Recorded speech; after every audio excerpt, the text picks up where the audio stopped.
नमस्कार बच्चों, मैं आपकी हिंदी शिक्षिका ममता कुमारी। आज मैं आप सबों को सूर्यकांत त्रिपाठी निराला द्वारा रचित उत्साह कविता पढ़ाने जा रही हूँ। इस कविता में कवि बादल का आह्वान कर रहा है कि बादल आओ और बरसो। यह जो तप्त धरती है, इसे तुम अपने वर्षा से इसे शीतल कर दो। तो चलिए पढ़ते हैं कविता।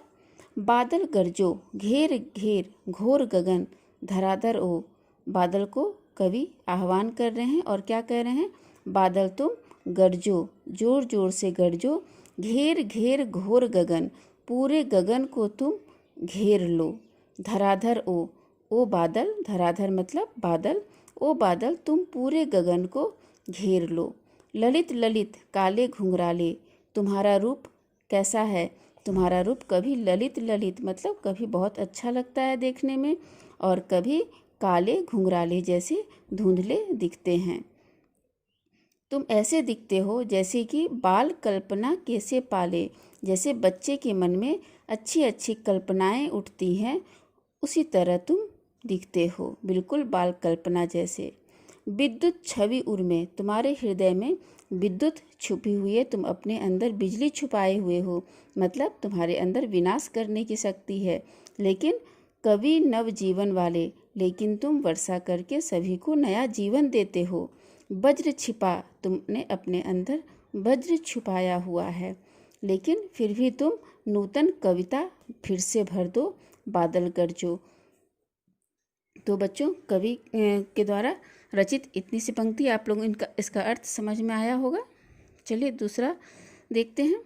बिकल बिकल उन्मन थे उन्मन, जब वर्षा नहीं होती है तो सारे जो लोग हैं वह बहुत ही व्याकुल हो जाते हैं, अनमने हो जाते हैं।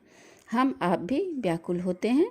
तो बिकल बिकल उन्मन थे उन्मन, विश्व के निनाद के सकल जन, पूरे विश्व के लोग जो थे, जब वर्षा नहीं हो रही थी तब विकल विकल थे, मतलब व्याकुल थे। उन्मन थे उन्मन, बिल्कुल अनमने थे, उनका मन नहीं लग रहा था। तभी आए अज्ञात दिशा के अनंत के घन, तभी तुम अज्ञात दिशा से पूरे बादल भर करके आसमान में आ गए। तप्त धरा जल से फिर शीतल कर दो, बादल गरजो। हे बादल, तुम इस तप्त धरा को, इस गर्म जलती हुई धरती को अपने जल से फिर से शीतल कर दो, बादल गरजो। तो बच्चों, आपको इतनी सी कविता समझ में आ गई होगी। तो पाठ का अगला भाग मैं अगले वीडियो में पढ़ाऊंगी। इसे आप लोग ध्यानपूर्वक सुनेंगे और समझेंगे। तब तक के लिए धन्यवाद।